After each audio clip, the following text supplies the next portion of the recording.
L'histoire commence avec un garçon nommé Harel, assis avec sa famille pour le déjeuner. Le père d'Harel est surpris par le calme de son fils, disant qu'il n'a pas pu dormir en pensant à la classe de héros qu'il recevra. Sa mère exprime également son excitation, tandis que sa sœur aînée est convaincue que son frère surpassera tous ses camarades de classe. Sa mère acquiesce, pensant que son fils attirera toutes les filles avec son charme, ce qui inquiète la sœur d'Harel, craignant qu'il ne lui soit enlevé. Cependant, Harel est plus réaliste que sa famille, pensant qu'il ne sera qu'un garçon ordinaire. Dans le monde d'Harel, les classes de héros sont des dons accordés par un être supérieur aux jeunes lorsqu'ils atteignent l'âge de 10 ans, leur permettant de se spécialiser dans diverses compétences. Lors de la cérémonie de bénédiction, tous les élèves se réunissent à l'école, et un prêtre commence avec un premier garçon. Il pose sa main sur le front du garçon, qui voit rapidement une image de feu et de marteau, confirmant qu'il sera forgeron. Le garçon retourne vers son père, rayonnant de joie. Le prêtre commence alors à s'occuper des autres élèves. Quand vient le tour d'Harel, sa sœur affirme qu'il recevra une bénédiction spéciale. Harel s'avance vers le prêtre pendant que sa famille l'encourage. Les gens commencent à murmurer avec envie à propos d'Harel, pensant qu'il obtiendra des classes avancées comme ses parents, Farah et Léon, qui sont une princesse de l'épée et un archimage. Lorsqu'Harel s'approche du prêtre, il ferme les yeux et se concentre, mais ne voit rien. Le prêtre, surpris, annonce qu'Harel est un cas rare de héros sans classe. La famille d'Harel perd immédiatement son enthousiasme, pensant qu'ils ont été trompés et que le destin d'Harel est ruiné en tant qu'échec sans talent. Le lendemain, Harel commence à pratiquer l'escrime ordinaire. Ses parents lui assurent qu'ils ne le mettront pas à la porte. Harel leur dit qu'il va bien et qu'il ne veut pas être un fardeau, tandis que sa sœur promet de continuer à le soutenir. Voyant l'inquiétude de sa famille, Harel leur rappelle qu'il a toujours pratiqué l'escrime avec sa mère, ce qui lui permet d'être utile malgré l'absence de classe. Cependant, il pense que sa mère est une mauvaise enseignante car elle le surpasse toujours à l'entraînement avec sa force incroyable. En terminant son explication, la mère d'Harel est heureuse que son fils soit si sage, tandis que son père pense qu'il pourrait réellement obtenir un vrai travail. Agacé par l'attention de sa famille, Harel part s'entraîner. En arrivant sur le terrain d'entraînement, Harel trouve deux élèves de la classe des épéistes en train de s'affronter. En combattant, les garçons remarquent Harel et lui demandent ce qu'il fait là sans classe. Il leur répond calmement qu'il va s'entraîner comme eux. Mais les garçons lui disent qu'ils s'amusent simplement avec leurs épées, n'ayant pas besoin de s'entraîner grâce à leur classe. Ils proposent alors de montrer à Harel leurs compétences acquises grâce à leur classe et recommencent à s'affronter. En les observant, Harel remarque la fluidité de leurs mouvements dus à leur classe d'épéiste et leur demande de l'affronter. L'un des garçons rit de son audace à le défier sans classe. Mais Harel pense qu'il n'en a pas besoin. Se sentant insulté, le garçon accepte le défi d'Harel pour lui donner une leçon. Avant de combattre, le garçon demande à Harel de vérifier qu'il a toujours la bénédiction de protection, un bouclier temporaire que tout le monde reçoit à la naissance et qui se recharge lorsque l'utilisateur ne subit pas de dégâts. Harel acquiesce et confirme qu'il ne perdra pas la vie face aux attaques puissantes du garçon, lui disant de se préparer pour le duel. Enragé par ses provocations, le garçon charge Harel et brandit son épée, mais Harel part facilement, à sa grande surprise. Harel esquive une autre attaque avant de bloquer le garçon dans une parade. Le partenaire du garçon pense qu'il s'amuse et lui dit de terminer le combat. Mais le garçon admet qu'Harel n'est pas si facile à affronter. Alors qu'il continue à échanger des parades, le garçon réalise qu'il ne peut pas battre Harel seul, alors il triche et demande à son partenaire de s'en prendre à lui. L'autre garçon saute sur Harel par derrière, mais il sent l'attaque et l'esquive. En voyant les deux garçons se disputer, Harel réalise que leur classe ne les aide pas avec leur travail d'équipe, et il en profite pour les vaincre tous les deux. Les garçons le remarquent, mais Harel disparaît soudainement de leur vue avant de surgir sous l'un d'eux et de l'assommer d'un coup au menton. Alors que son coéquipier tombe, l'autre garçon se précipite pour attaquer Harel, mais il trébuche sur son ami, donnant à Harel l'occasion de l'assommer également. Avec les deux garçons à terre, Harel annonce calmement qu'il a gagné le combat. Mais ils s'énervent et prétendent qu'il les a attaqués alors que leur garde était baissée. Alors qu'ils demandent une revanche, Harel accepte facilement. Mais avant que cela ne commence, un garçon derrière eux avertit les autres de ne pas essayer, leur rappelant qu'ils ne peuvent pas faire d'excuses minables s'ils échouent sur le champ de bataille. Après que le garçon aux cheveux roux leur a dit qu'ils sont une honte pour tous les épéistes, l'un des deux garçons tente de lui répondre, mais son ami lui rappelle le statut élevé du roux. Le roux s'approche alors d'Harel et lui demande s'il est le fils de la princesse de l'épée Farah. Quand Harel acquiesce, le garçon le félicite pour avoir appris une solide technique d'escrime de sa mère. Cependant, il rappelle à Harel que les deux épéistes qu'il a vaincus ne sont que des enfants inexpérimentés. En pointant son épée sur lui, il le défie dans un vrai combat. Le garçon déclare qu'il prouvera la véritable puissance de la classe des épéistes, tandis que les deux autres garçons se demandent s'il est le fils du capitaine de la sécurité du village, Evans. Le garçon confirme son identité, et Harel se souvient que son père contactait autrefois sa mère pour chasser des monstres. Harel pense que le garçon, mignon, ne ressemble en rien à son père et se demande s'il deviendra lui aussi un homme à l'air bourru. Les épaules du garçon tremblent alors qu'il loue son père pour être un épéiste puissant et un mentor sage. Il trouve injuste que, malgré les grandes qualités de son père, la mère d'Arel lui ait injustement volé le titre de meilleur épéiste du village. À ces mots jaloux, Arel réalise que le garçon déverse simplement sa frustration sur lui parce qu'il déteste sa mère. Le roux, gêné d'être démasqué, demande à Arel s'il pense la même chose. Arel confirme que sa mère est la personne la plus forte de leur village. Mais le garçon lui dit qu'il a hérité du meilleur talent d'épéiste de son père et qu'il vaincra Arel pour prouver la supériorité de sa famille. Après s'être calmé, le garçon explique à Arel qu'il est devenu épéiste un an auparavant et s'est entraîné dur sous la tutelle de son père depuis. Avec son entraînement dévoué, le garçon pense qu'il n'a aucune chance de perdre. Cependant, Arel lui rappelle qu'il a également reçu les conseils de sa puissante mère, donc il ne perdra pas contre lui. Les deux garçons lèvent leurs épées pour commencer le combat, et le roux attaque en premier. Arel part son attaque et contre-attaque, engageant un combat féroce. En les voyant échanger des coups, les deux autres garçons sont choqués car Arel tiennent tête au roux malgré son absence de classe. En observant le garçon manier son épée, Arel admet qu'il est bien plus fort que les deux autres, mais ses mouvements sont guidés par la colère. Arel attend qu'il fasse une erreur et attaque lorsqu'il voit une ouverture. Cependant, le garçon déchaîne une compétence de double tranchant qui repousse Arel contre un mur. Le roux est surpris que sa première tranche ait été bloquée, mais remarque qu'Arel a été blessé par la seconde. Perdant enfin son calme, Arel demande des explications sur la capacité du garçon, qui explique que c'est une compétence de la classe des épéistes qu'une personne sans classe ne peut pas bloquer. Cependant, Arel est déterminé à apprendre à la bloquer avec suffisamment d'entraînement, et le roux loue sa résilience. Quelques jours plus tard, la sœur d'Arel le regarde ronfler tard le matin et essaie de le réveiller avec un baiser. Il se lève avant qu'elle ne puisse le toucher, la repoussant froidement avec sa tête. La sœur d'Arel, offensée, exige un baiser d'excuse alors qu'il sort de sa chambre pour prendre son petit déjeuner. Leur mère sourit et sert le petit déjeuner, et la famille s'assoit pour manger ensemble. La sœur d'Arel lui demande s'il va encore s'entraîner, et il acquiesce. Cela l'énerve, et elle lui dit de se détendre et de la laisser le soutenir. Cependant, Arel l'ignore et se lève pour partir. Sa sœur se demande pourquoi il s'entraîne tous les jours depuis qu'il est rentré chez lui couvert de bleu. Farah la rassure, expliquant qu'Arel sera bien et qu'ils ont un secret qu'elle ignore. Elle emmène sa fille dehors et ouvre un coffre rempli d'épées cassées, révélant à quel point Arel s'est entraîné dur ces derniers jours. Alors que sa sœur est surprise, la mère d'Arel est heureuse que son fils ait été inspiré après avoir affronté d'autres enfants. La détermination d'Arel réjouit également sa sœur, mais elle veut toujours créer un monde où les personnes sans classe comme lui ne sont pas discriminées. Pendant que sa mère sourit face à son noble objectif, dans une forêt, Arel frappe une cible d'entraînement sur un arbre avant de reculer pour une attaque. Il déchaîne alors une double tranche comme le roux et se sent satisfait de sa puissance. Alors qu'Arel pense que se faire battre par le roux en valait la peine, un gobelin l'observe silencieusement depuis des buissons. Il saute pour l'attaquer avec sa massue, mais Arel se retourne et le vainc avec une double tranche, se sentant heureux de la puissance de ses compétences.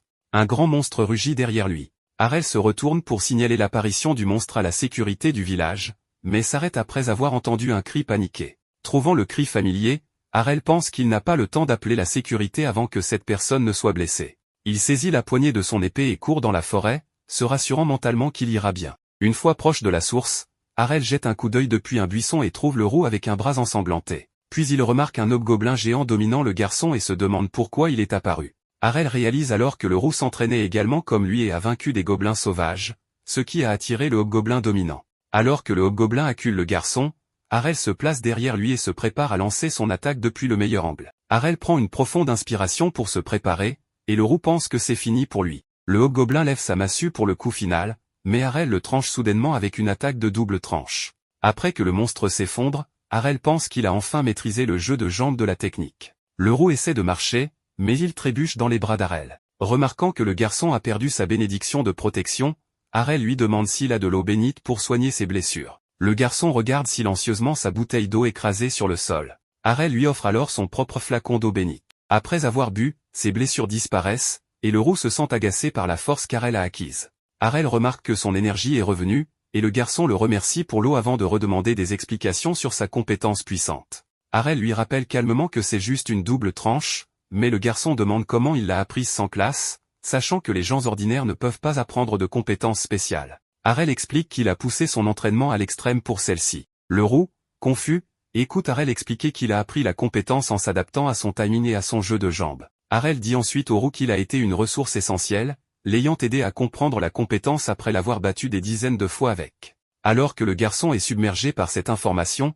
Arel lui dit qu'il s'est entraîné à la double tranche pour le vaincre lors de leur revanche. Impressionné par le dévouement d'Arel, Leroux accepte son défi de revanche. Harel lui demande s'il est sûr, mais le garçon lui dit que c'est le moins qu'il puisse faire après qu'Harel l'a sauvé et soigné. Harel est surpris qu'il sache rendre l'appareil, et le garçon se sent insulté par cette basse opinion de lui. Bientôt, les deux garçons se préparent avec leurs épées et commencent leur duel avec une double tranche en même temps. Choqué qu'Harel ait bloqué les deux tranches, Leroux est touché par une attaque surprise. Il se demande ce que c'était, et Harel lui dit qu'il a ajouté une troisième tranche. Leroux lui rappelle que cela s'appelle une double tranche, mais Harel explique que, n'ayant pas reçu de compétences prédéfinies par une classe, il peut modeler sa technique comme il le souhaite. Il révèle au garçon que c'était la première fois qu'il utilisait avec succès la troisième frappe, ce qui le frustre encore plus. Leroux pense qu'une compétence d'épéiste ne devrait perdre contre personne. Harel lui dit qu'il le prouvera dans un autre match.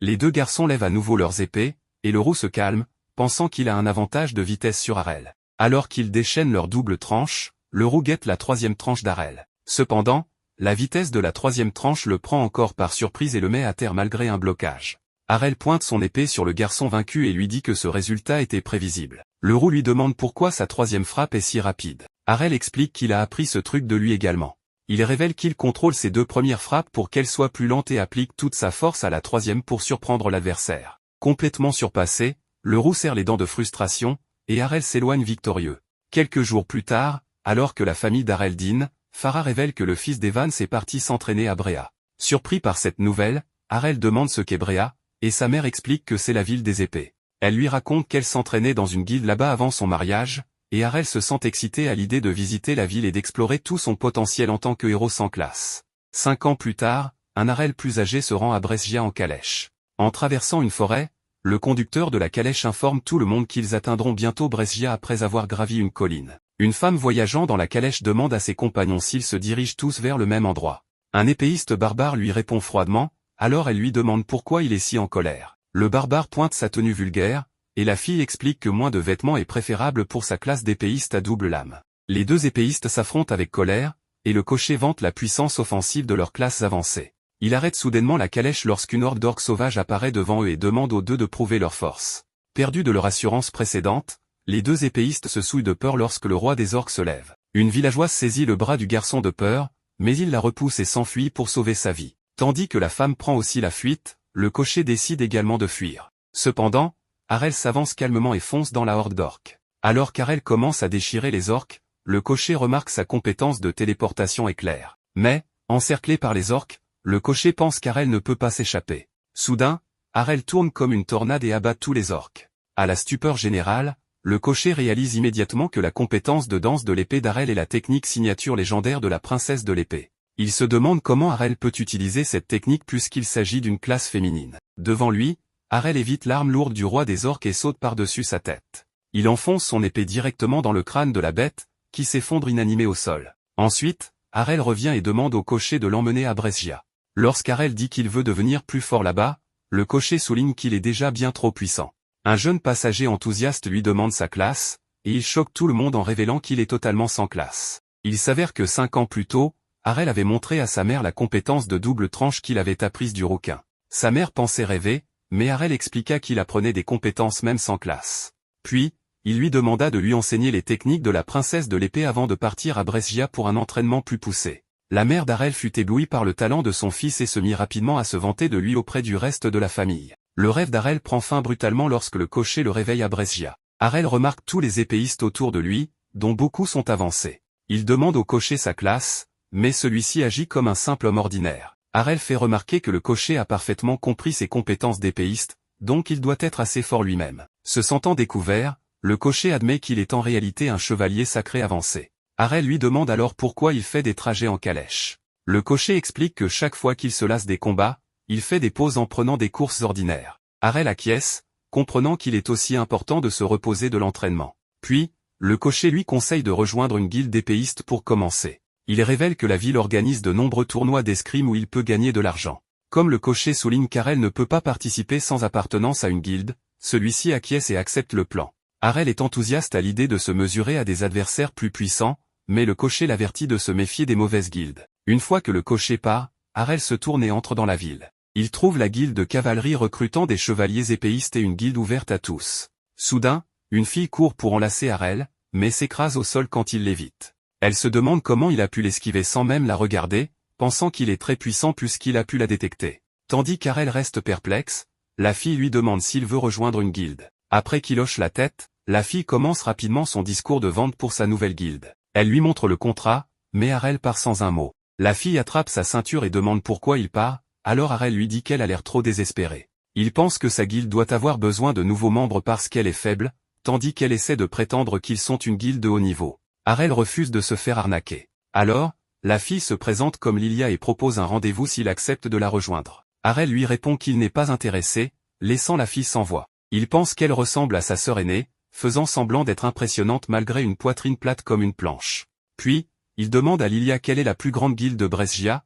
ce qui la met en colère face à son manque de respect. Soupirant pour se calmer, Lilia lui dit que Blackblade est la guilde la plus forte, avec 8 épéistes de rang A. Elle lui indique leur localisation et il se rend à leur vaste quartier général. Un garde l'aborde en lui demandant ce qu'il veut. Arel dit qu'il veut rejoindre la guilde. Le garde lui dit donc de passer un test. Arel le suit et fait la queue pour l'inscription. Quand c'est son tour, le réceptionniste lui explique que leur guilde n'accepte que des classes avancées. Quand Arel dit qu'il est sans classe, le réceptionniste éclate de rire et lui dit de partir. Derrière lui, les autres épéistes commencent à chuchoter, et Arel demande au réceptionniste s'il peut quand même passer le test, confiant en ses capacités. Mais le réceptionniste refuse, disant qu'il ne peut pas changer les règles. Soudain, la salle s'illumine alors que des épéistes de rang A entrent, et Arel décide d'aller tenter sa chance ailleurs. Il essaie d'autres guildes, mais toutes le rejettent sans hésiter. Découragé de ne pas avoir pu tenter un seul test, il se souvient alors que sa mère lui avait donné une lettre de recommandation pour rejoindre son ancienne guilde. À l'époque, Arel pensait qu'elle était juste surprotectrice,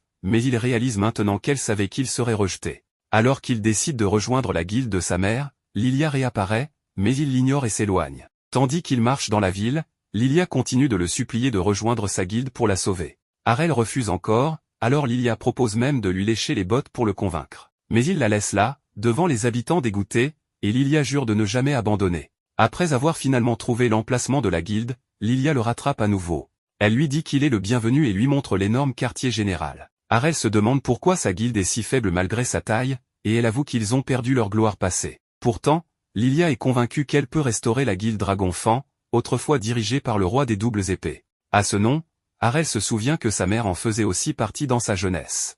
Il accepte enfin de visiter, alors Lilia l'emmène à l'intérieur et le conduit à un siège. Soudain, le père ivre de Lilia surgit du canapé, et elle s'énerve contre lui. Lilia lui rappelle que le médecin lui a interdit de boire et qu'ils n'ont pas d'argent pour l'alcool. Mais son père s'en fiche, et Arel réalise qu'il s'agit du roi des doubles épées. En remarquant le bras manquant de l'homme, ce dernier lui dit de quitter la guilde puisqu'elle va bientôt disparaître. Lilia tente de l'arrêter, mais il l'ignore et s'en va. Elle raconte à Arel que son père était l'un des meilleurs épéistes de Brescia, mais que sa carrière a pris fin après la perte de son bras. Elle pense qu'Arel ne rejoindra sûrement pas leur guilde délabrée, mais au contraire, il décide de rester. Lilia croit rêver, mais Arel explique que les autres guildes le rejetteront de toute façon.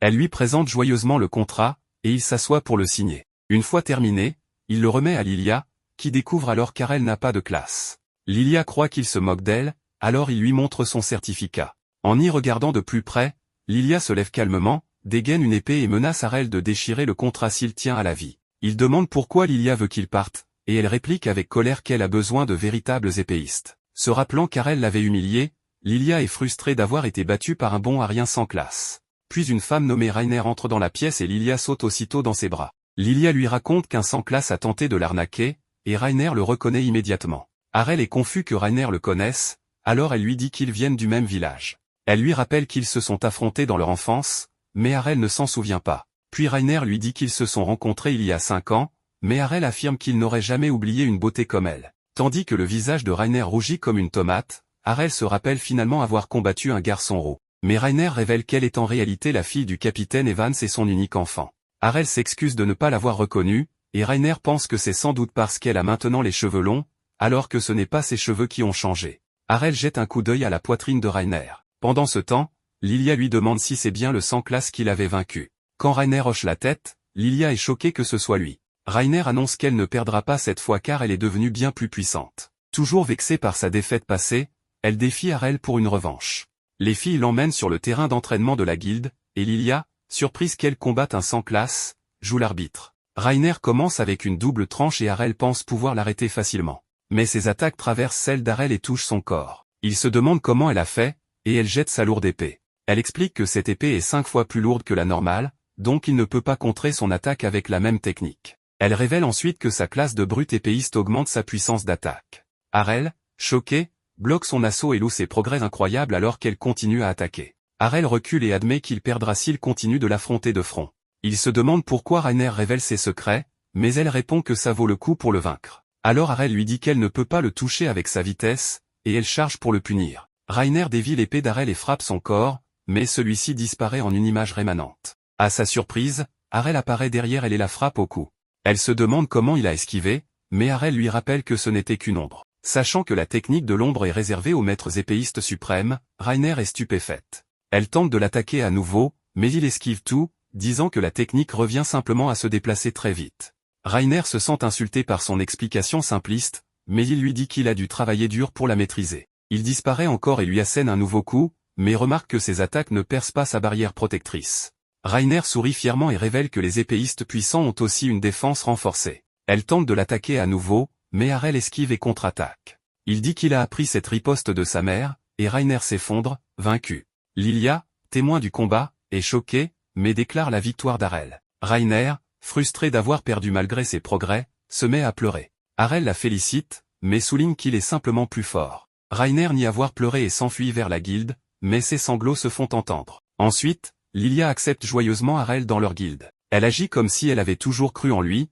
mais Harel se souvient de son attitude agressive. Il lui demande pourquoi la guilde décline. Gênée, Lilia avoue qu'ils sont endettés. Elle lui dit à voix basse le montant et ajoute qu'ils pourront tout rembourser en gagnant le prochain tournoi. Lilia explique qu'il faut 3 membres pour y participer. Harel demande pourquoi Reiner reste dans leur guilde délabrée. Lilia révèle que, rejetée par toutes les grandes guildes, elle avait été accueillie par son père, qui avait vu du potentiel en elle. Harel comprend que Reiner rend leur bonté par sa loyauté. Il déclare que rembourser la dette avec le tournoi sera facile, mais Lilia reste inquiète car ils affronteront des équipes de 5 membres avec seulement 3. Tandis que Lilia craint les ennemis redoutables, Harel est excité par le défi. Il affirme que combattre des adversaires puissants est la raison de sa venue à Brescia. Le maître de la guilde, qui observait en secret, part en ayant remarqué le grand potentiel d'Harel. Le lendemain, Harel se réveille dans une chambre étrange, mais se souvient qu'il vit désormais à la guilde Dragonfang. En sortant de la pièce, il salue Lilia et Reiner à table. Lilia lui demande s'il a bien dormi, et Harel hoche la tête en disant que cela faisait longtemps qu'il ne s'était pas reposé dans un vrai lit. Remarquant que Reiner reste totalement silencieuse, Harel se demande si elle est encore contrariée par sa défaite. Lilia interrompt ses pensées en disant qu'ils sont enfin éligibles pour le tournoi de la guilde. Ravie, elle annonce que Dragonfang est inscrit et prêt pour le combat. Curieux, Harel lui demande si l'argent gagné suffira à couvrir leurs dettes. Lilia acquiesce et explique les règles de la compétition, révélant qu'ils doivent éliminer tous les membres ennemis pour gagner. Reiner s'inquiète du fait qu'ils affronteront des adversaires redoutables avec un désavantage numérique. Cependant, Lilia reste optimiste, pensant qu'il y a peu de chances qu'ils tombent sur des épéistes de rang A, d'autant plus qu'ils ont 2 épéistes de rang B dans leur équipe. Harel reste confus face à ces classements étranges. Reiner se moque de son ignorance, et Lilia lui explique que les classements des épéistes vont du rang D au rang A selon leur force. Elle ajoute qu'il n'y a que 20 épéistes classés à Brescia, et que Reiner et elle sont toutes 2 de rang B. Même si Harel a battu Reiner, Lilia ne le soupçonne pas d'être classé, à cause de la différence de puissance entre les rangs. Soudain, elle se rappelle que les duels du tournoi vont bientôt être annoncés et s'en va les consulter. Après son départ, Reiner se lève aussi, et Harel lui demande où elle va. Lorsqu'elle lui répond qu'elle va s'entraîner, Harel lui demande de confirmer qu'elle est bien une épéiste de puissance. Il s'enquiert ensuite de ses autres compétences, et elle lui parle de la capacité Gut, qui renforce sa barrière de protection. Voulant apprendre cette capacité, Harel se lève et lui prend les mains, ce qui fait penser à Reiner qu'il agit de manière romantique. Il lui demande soudain de le frapper avec son épée gainée. Harel lui dit qu'ils pourront se rapprocher de cette manière, mais Reiner lui répond qu'elle n'est pas assez perverse pour ce genre de relation. Harel lui explique qu'il veut seulement apprendre sa capacité Gut. Il pense que, puisque cette capacité renforce la résistance aux coups, la meilleure façon de l'apprendre est de se faire frapper encore et encore. Reiner lui rappelle qu'il ne peut pas apprendre ses compétences, car elles sont une bénédiction de la déesse. Cependant, il lui rappelle qu'il a déjà appris les techniques double tranche et ombre, et Reiner se tait. Elle l'emmène alors au terrain d'entraînement, où Harel lui demande son épée lourde, pensant ne pas avoir la force de la manier. Reiner est choqué quand il la soulève sans effort. Harel lui dit que c'est le fruit d'innombrables heures de dévouement et qu'il est confiant de pouvoir maîtriser la capacité Gut. Reiner reconnaît enfin les efforts d'Harel et décide de lui enseigner la technique, tout en le prévenant qu'elle ne sera pas indulgente. Harel se réjouit d'avoir une femme aussi puissante issue de son village natal. Gêné par son compliment, Reiner lève son épée et l'entraînement commence. Alors qu'il s'exerce, Lilia arrive en courant, paniquée à propos de leur premier adversaire. En pleurs, elle leur annonce que leur premier match est contre Black Blood, littéralement la guilde la plus forte de toute la ville. Sachant que leur chef, Georg, est un véritable salaud, Lilia pense qu'il tentera de les écraser sans pitié. Cependant, elle décide de se battre contre son destin et de tout faire pour se préparer au tournoi. Lorsqu'elle voit Rainer frapper Harel, elle croit qu'ils se battent à cause d'une mauvaise coordination. Rainer explique que ce n'est qu'un entraînement spécial, mais Lilia reste persuadée qu'elle passe ses nerfs sur lui. Épuisée, Harel se relève en se plaignant de la faim, mais Lilia lui dit de prendre d'abord un peu d'eau bénite. Les jours passent, et le tournoi commence enfin. Harel est impressionné par l'immense colisée et la foule nombreuse. Il entend des spectateurs murmurer à propos de leur match, ils sont excités de voir deux grandes guildes s'affronter, mais parient sur Black Blood, persuadés que le misérable dragon fan ne peut pas gagner. Lilia s'apprête à leur répondre, mais Rainer la retient avant qu'elle ne fasse un scandale. Harel est surpris d'apprendre qu'il existe des paris au tournoi, et Lilia affiche un sourire malicieux en découvrant que leurs côtes sont de 20 contre 1. Harel est impressionné, mais Lilia lui rappelle avec colère que personne ne croit en eux. Cependant, elle considère cela comme une excellente opportunité de gagner de l'argent s'ils parviennent à vaincre Black Blood, car de toute façon, ils resteront endettés s'ils perdent. Lilia révèle qu'elle a hypothéqué sa maison et mis toutes leurs économies sur leur propre guilde. Rainer pense qu'ils ont peu de chances de gagner, mais Lilia répond qu'ils n'ont plus rien à perdre. Soudain, Georg félicite Lilia pour avoir protégé la guilde de son père avec tant de passion. Il lui demande des nouvelles du héros sans classe qu'elle a recruté, et Lilia comprend qu'il se moque d'elle. Georg prétend hypocritement être triste de voir la chute de son ancienne guilde rivale. Il se vante d'avoir arrangé leur match pour que tout le monde voie l'ancienne plus forte guilde affronter la nouvelle. Il ajoute qu'il lui a donné une grande chance de gagner de l'argent grâce au pari, tout en ricanant, persuadé qu'elle ne peut pas battre ses épéistes classés. Lilia lui répond qu'ils gagneront quoi qu'il arrive, et Georg s'en va, la laissant furieuse. Harel remarque combien Georg est rusé et dissimule sa moquerie derrière des mots doux. Lorsque le match commence, le présentateur met l'ambiance et la foule explose d'enthousiasme. Harel note que Georg ne combattra pas lui-même. Il pense que le chef se montre clément, mais Lilia lui rappelle que tous ses membres sont de rang A. Rainer ajoute qu'ils ne leur feront aucun cadeau, ce qui excite Harel à l'idée de voir les compétences d'épéistes plus forts. Bientôt, le présentateur annonce le premier duel, Gio de Black Blood contre Harel, sans classe, de Dragon Fan. En entrant dans l'arène, la foule commence à murmurer, se demandant pourquoi Dragon Fan envoie un faible sans classe se ridiculiser. Gio pense que ce combat est une perte de temps. Le match commence, et Gio se téléporte aussitôt devant Harel pour le transpercer de sa lance. Lilia s'inquiète, mais Rainer lui rappelle que ce n'est qu'une ombre. Voyant la silhouette disparaître, le sourire arrogant de Gio s'efface. Il se retourne et frappe un autre corps, mais ce n'est encore qu'une ombre, il envoie alors deux autres dans l'arène. Gio pense pouvoir les éliminer d'un coup grâce à sa compétence de téléportation, mais il est surpris d'en voir une troisième derrière lui. Alors qu'il les abat toutes, le vrai Harel apparaît sous lui et le terrasse d'un seul coup. En s'écroulant, Gio se demande comment Harel peut créer 3 ombres, mais Harel lui répond que sa mère peut en créer 5 sans effort. Le présentateur déclare Harel vainqueur, et la foule applaudit à tout rompre. Lilia jubile tandis que Rainer est stupéfaite de le voir battre si facilement un épéiste de rang A. Pendant que les soigneurs emportent Gio, Harel pense qu'il doit encore s'entraîner avant de pouvoir copier sa frappe critique. La foule est choquée qu'un sans classe surpasse un épéiste confirmé. Tandis que Georg observe en silence, le prochain combat commence. L'épéiste suivant attaque Harel, mais celui-ci bloque facilement et l'abat avec une double tranche, l'envoyant voler. Le duel suivant voit Harel affronter un combattant au poignard, il se téléporte derrière lui comme un fantôme et le met au sol. Même ses coéquipières sont surprises qu'il ait remporté 3 victoires d'affilée. Rainer demande à Lilia pourquoi elle ne combat pas. Lilia sait qu'elle ne pourrait pas gagner et préfère encourager leur champion. Ensemble, elle regarde Harel affronter un porteur de bouclier. Harel esquive aisément ses coups, son adversaire pense qu'il ment sur son absence de classe. Harel le complimente, disant qu'il doit l'user petit à petit plus qu'il ne peut briser son bouclier. L'homme réplique qu'un héros sans classe ne devrait même pas en être capable. Harel lui dit qu'il a travaillé dur pour en arriver là, mais le porteur de bouclier affirme qu'on ne peut surpasser les classes par l'effort. Feintant une attaque à l'épée, il charge avec son bouclier, mais Harel anticipe son mouvement et contre avec sa compétence de prévoyance. Le coup fait voler le bouclier, et l'homme, choqué, se rend compte qu'il a appris cette technique en le regardant combattre. Harel pense qu'il a encore du chemin avant de la maîtriser, mais qu'il peut déjà l'utiliser. Il répète sa contre-attaque, et son adversaire reste stupéfait de sa rapidité d'apprentissage. Puis Harel ramasse le bouclier, ce qui met l'homme en colère, il fonce sur lui, mais Harel l'évite et le terrasse avec son propre contre de bouclier. Après sa 4e victoire, la foule commence à douter qu'il soit vraiment sans classe, et les organisateurs exigent de voir sa carte de classe. Harel accepte. Le présentateur insère la carte dans une sphère de cristal, et tout le monde se tait quand elle confirme son authenticité. Georg commence à sentir la pression, tandis que même Rainer espère désormais qu'ils gagneront.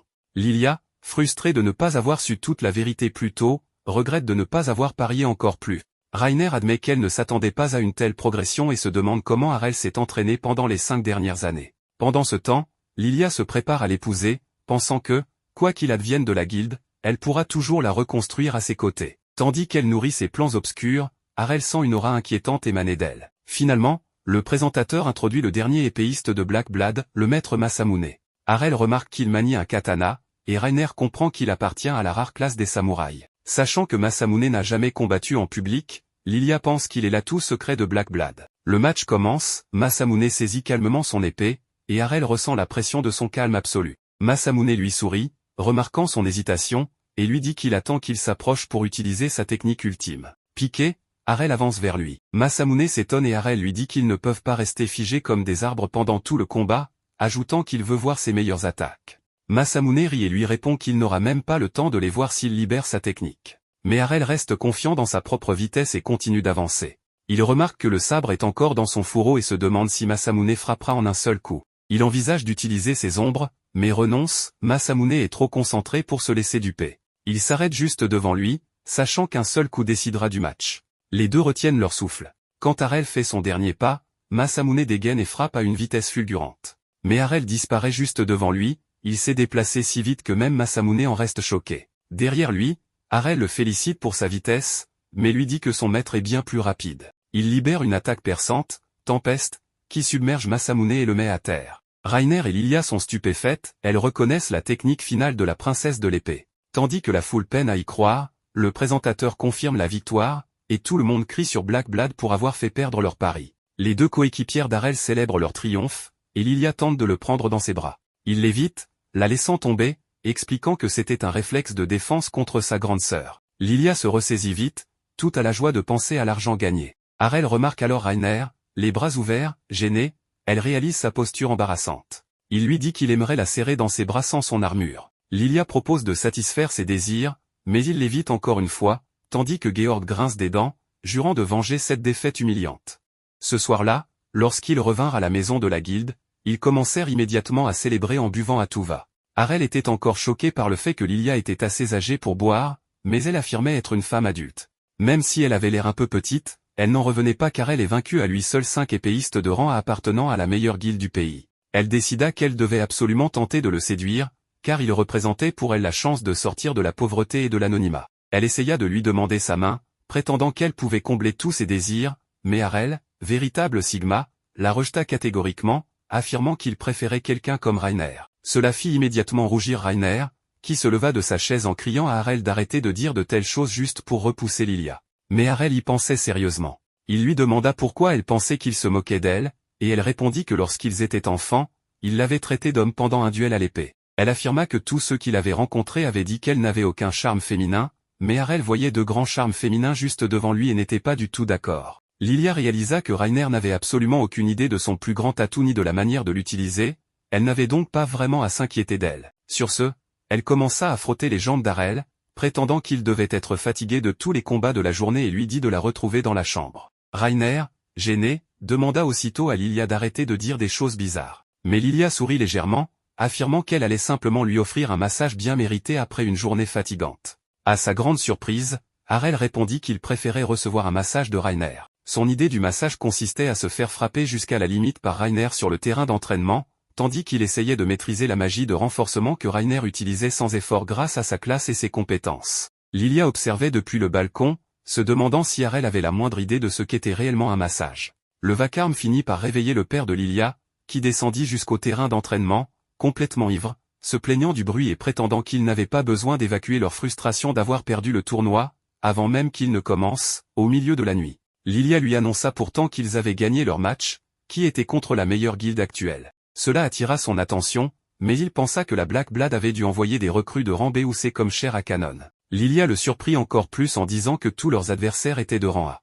Et non seulement cela, mais Harel les avait tous battus seuls, sans aucune aide. Son père en resta bouche bée, dégrisé, observant Harel, couvert de bleu et de cicatrices, se demandant si ce garçon était vraiment aussi fort. Lilia affirma qu'elle avait fait de nombreux paris, puisqu'Harel avait écrasé toute l'équipe ennemie, elle avait touché le jackpot.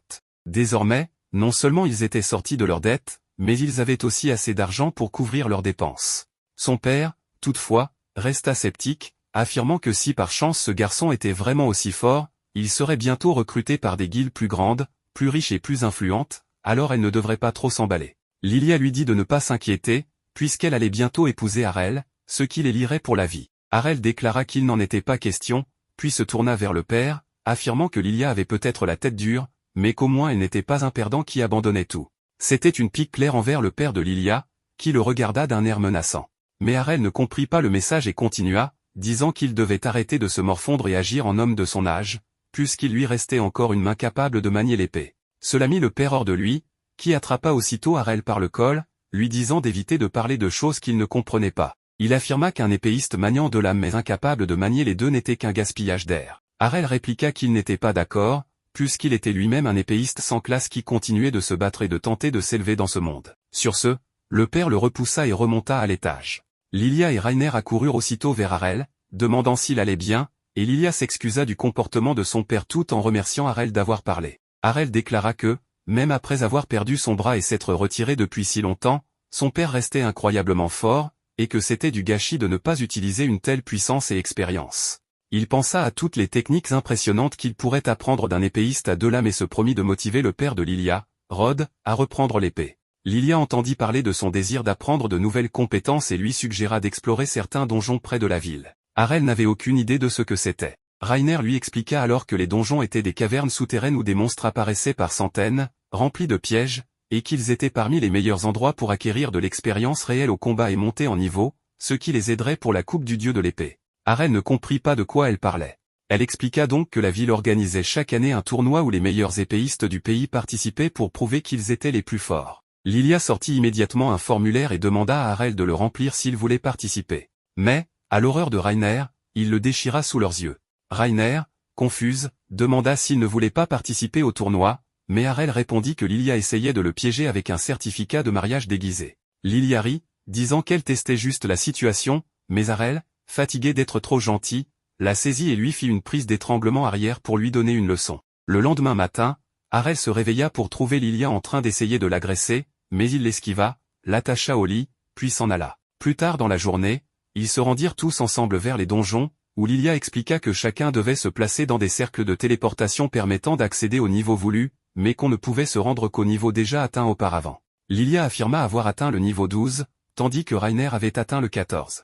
Harel décida immédiatement d'accompagner Rainer au niveau 14, mais Lilia expliqua que ce n'était pas possible, car il devait d'abord y être allé physiquement. Harel fut déçu, car il voulait affronter les monstres les plus puissants dès le départ, mais Lilia lui dit de ne pas s'inquiéter, qu'elle connaissait un raccourci menant rapidement aux niveaux inférieurs. Ils acceptèrent le plan, mais Lilia tenta d'isoler Harel, affirmant que Rainer pouvait continuer seul son exploration du niveau 14, puisqu'il n'avait pas besoin de deux guides, et commença à l'entraîner à part. Mais Harel ne se laissa pas manipuler et demanda à Rainer de venir avec eux.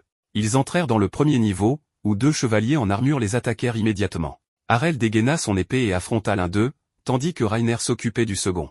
Il fut surpris de constater que, malgré leurs lourdes armures, les chevaliers étaient extrêmement agiles, mais rien qu'ils ne puissent gérer. Il utilisa alors sa technique de pas éclair et décapita son adversaire, avant de réaliser que l'armure était vide et animée par la mana du donjon. Le chevalier se remit à bouger, même sans tête. Rainer affirma qu'il n'avait aucune faiblesse réelle et ne ressentait pas la douleur. Harel décida alors de viser les jambes, ce qui fonctionna parfaitement, les chevaliers magiques s'effondrèrent. Rainer élimina aussi le sien et dit qu'ils allaient bientôt se régénérer, donc il fallait avancer. Avant d'aller plus loin, Harel demanda à Lilia quelle était sa classe. Elle répondit fièrement qu'elle était escrimeuse et lui promit de lui enseigner tout ce qu'il voudrait, sur le terrain d'entraînement ou au lit. Harel la rejeta encore une fois et passa à autre chose. Avant d'entrer dans le deuxième niveau, ils entendirent des cris d'appel à l'aide venant d'une porte. En s'approchant, ils trouvèrent un homme couvert de sang, agenouillé au sol et suppliant qu'on l'aide. Rainer suggéra de le remonter à la surface, mais l'homme refusa, affirmant que ses amis étaient encore à l'intérieur et grièvement blessés par un piège. Il les supplia de l'aider à les sauver, mais Lilia se mit immédiatement à parler affaires, exigeant de l'argent en échange. À sa surprise, l'homme lui donna une bonne somme gagnée au jeu. Harel sentit cependant quelque chose d'étrange. En marchant derrière l'homme, il remarqua que quelqu'un ayant perdu autant de sang ne pourrait même pas se tenir assis sans eau bénite, encore moins marcher jusqu'à une salle dangereuse. Il comprit que le sang et les blessures étaient faux, mais décida de garder l'information pour lui, trouvant la situation amusante et curieuse. L'homme les mena à une salle secrète où se trouvait une traînée de sang menant à une flaque au centre, dans laquelle brillait une seule pièce d'or. La vue de la pièce attira aussitôt Lilia, qui s'avança pour la ramasser, lorsqu'un cercle de téléportation apparut sous leurs pieds. Rainer réalisa que c'était un piège, tandis que l'homme souriait, disant qu'il avait été bien payé pour une tâche aussi simple. Mais, à sa grande surprise, le cercle le téléporta lui aussi avec eux. Ils apparurent à un niveau que même Rainer n'avait jamais vu, donc encore plus bas que le 14e, sans signe de monstre pour l'instant. L'homme, tremblant de peur, balbutia que c'était censé être le niveau le plus profond du donjon, où se trouvait le légendaire dieu de l'épée. Soudain, un chevalier en armure enchantée au reflet arc-en-ciel apparut devant eux. Lilia refusa de croire à l'histoire du dieu de l'épée, que tout le monde considérait comme un mythe. Harel, en revanche, comprit le danger et poussa aussitôt Lilia au sol, tandis que le dieu de l'épée lançait une attaque aérienne si puissante qu'elle brisa les murs du donjon. Sans perdre de temps, il attaqua Harel, qui parvint de justesse à lever son épée pour bloquer le coup. Bien qu'il fût projeté contre le mur, il réalisa qu'il avait survécu grâce à l'entraînement de renforcement que Rainer lui avait donné. Il tenta de riposter, mais le chevalier était d'une vitesse incroyable et utilisa toutes les techniques avancées pour reculer d'un bond. Harel sourit, déclarant que c'était une bonne occasion de se tester. Son équipe fut sous le choc tandis qu'il utilisa la même technique de pas divin pour réduire la distance et enchaîner une série de frappes furieuses, que le chevalier para toutes. Le chevalier recula, puis utilisa une compétence augmentant la gravité de la pièce, forçant les autres au sol. Harel, lui, tint bon, ayant déjà affronté cela dans sa jeunesse en s'entraînant avec sa mère, à l'époque, il avait dû utiliser toute sa force simplement pour rester debout. Cette fois, c'était différent. Il utilisa la pièce d'or pour annuler l'attaque, créant une ouverture qu'il exploita pleinement. Grâce à sa technique la plus puissante, appelée rupture infinie, le chevalier explosa en morceaux. Tout le monde en resta bouche bée. Harel reprit des forces avec un peu d'eau bénite, et tous sortirent du donjon grâce à un sort de téléportation. De retour à la taverne, Rod buvait encore lorsqu'il entendit 3 jeunes idiots se vanter d'avoir piégé les nouveaux membres de la guilde du Croc du Dragon et qu'ils ne reviendraient probablement jamais. Rod se leva, brisa leur table d'un seul coup de poing et les somma de tout avouer. Mais il fut interrompu par Georg, qui le traita d'ivrogne inutile. Rod comprit aussitôt que tout cela avait été orchestré par Georg, ce qui signifiait que les chances de survie de sa fille étaient presque nulles. Désespéré, il se jeta sur Georg, mais celui-ci le repoussa comme un insecte. À genoux, Rod pria pour pouvoir sauver sa fille. Mais une voix venant de la porte attira son attention, il se retourna et vit Lilia entrer dans la taverne, accompagnée d'Harel et de Rainer, parlant de leur faim. Lilia aperçut son père et Georg, mais fut surprise lorsque Rod la prit dans ses bras, remerciant Dieu d'avoir protégé sa fille. Rainer accusa Georg, expliquant qu'ils avaient obtenu des aveux d'un de ses complices, tout cela était son plan. Mais comme tout politicien, Georg refusa d'admettre quoi que ce soit, prétendant que chacun était responsable de sa propre sécurité dans les donjons.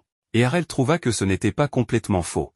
Rod affirma que Georg ne s'en tirerait pas comme ça, mais celui-ci le traita de loc-ivrogne et quitta la pièce. Harel, lui, se demanda quelle nouvelle combine il aurait encore à affronter. Quelques jours passent et maintenant Lilia reçoit un parchemin qui contient tous les tableaux préliminaires du tournoi.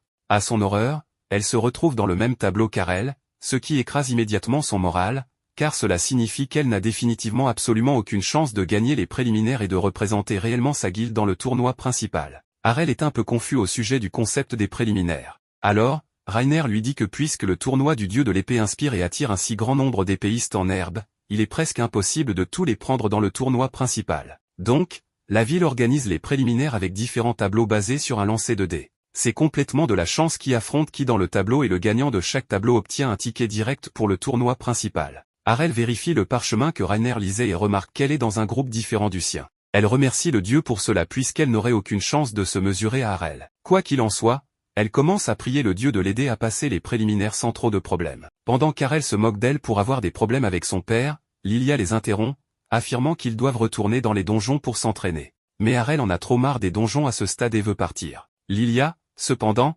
essaie d'agir de manière mignonne, lui disant qu'elle a besoin d'un homme fort pour la défendre au cas où les choses tourneraient mal. Mais réalise à quel point Lilia est pathétique et prévoit de lui apprendre une chose ou deux sur l'indépendance.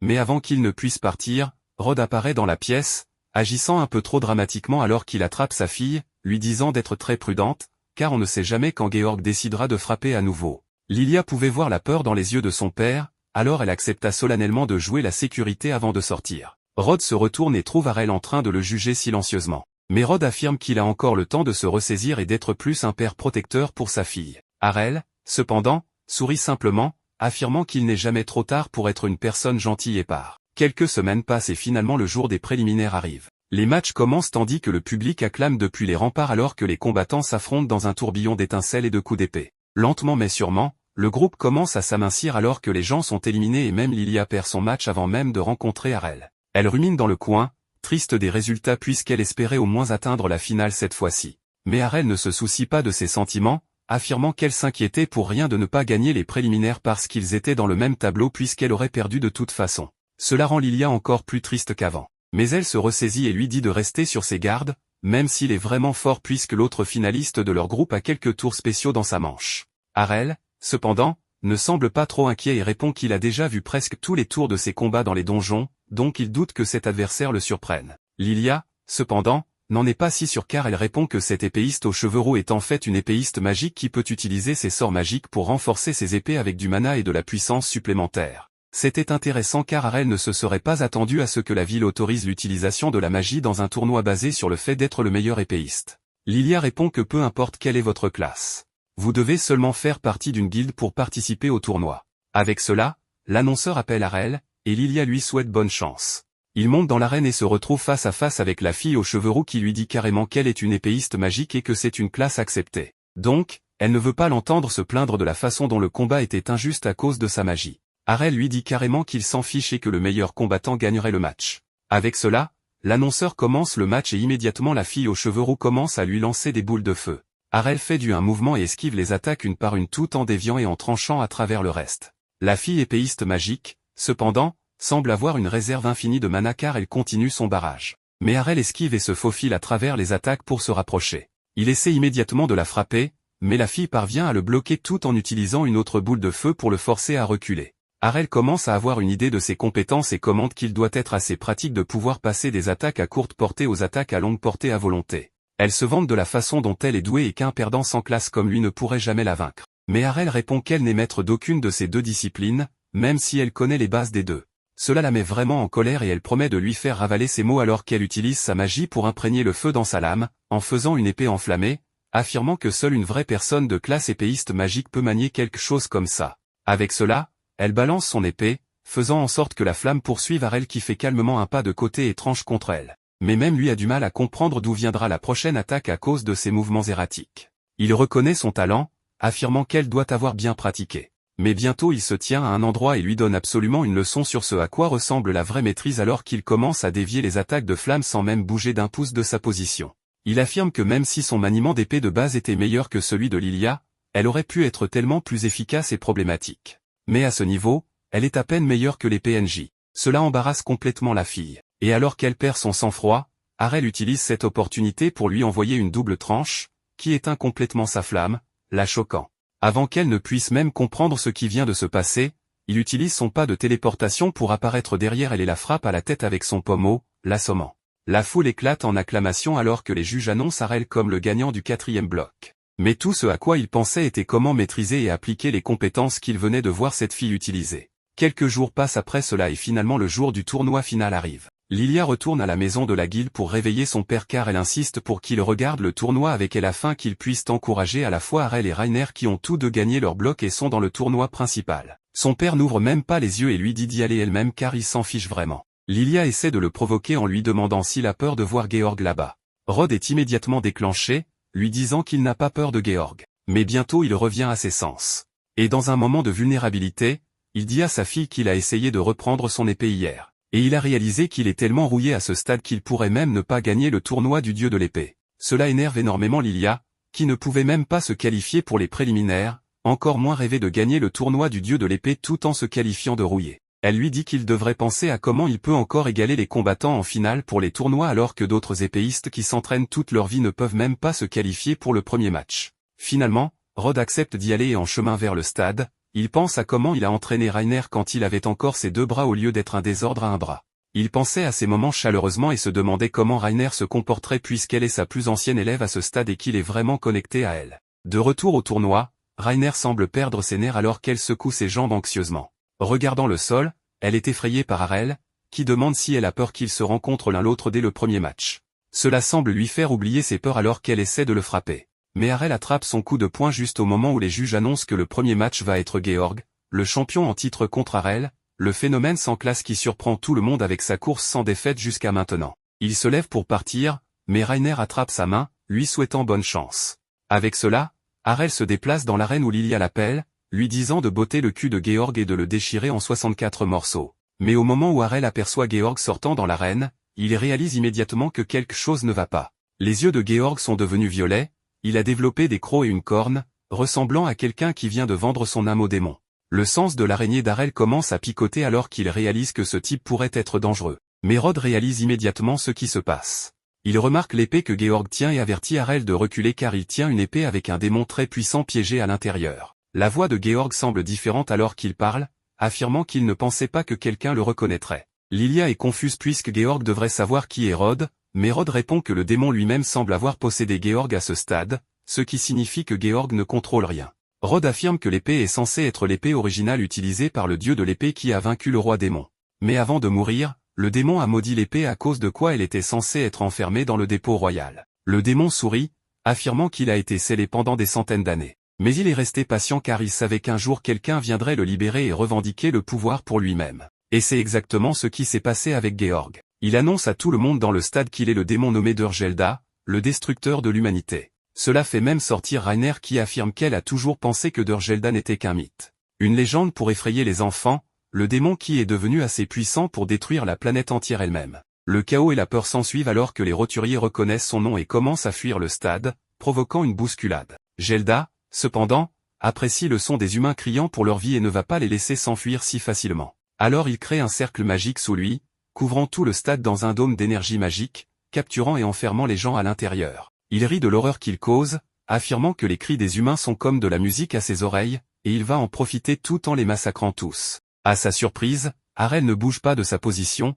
et en fait a son épée dégainée. Gelda lui dit de courir pour sauver sa vie. Mais Harel affirme qu'il est confiant qu'il pourrait le battre puisqu'il a été battu une fois auparavant, ce qui signifie qu'il n'est pas invincible. Le démon rit, affirmant que la dernière fois il a été vaincu par un dieu de l'épée, et selon la mémoire de Georg, il n'y a pas de dieu de l'épée vivant à ce moment-là. Harel rétorque qu'il y a encore un dieu de l'épée vivant, qui est sa propre mère, et qu'il peut encore le vaincre sans être un dieu de l'épée. Le monstre ne peut s'empêcher de rire, mais bientôt son rire s'arrête alors qu'Harel se précipite pour une attaque, forçant le démon à reculer avant de contre-attaquer. Harel danse loin des attaques tandis que le démon se tient la choquer, réalisant que ce garçon vient d'utiliser la technique du pas divin, que seuls les dieux de l'épée utilisent.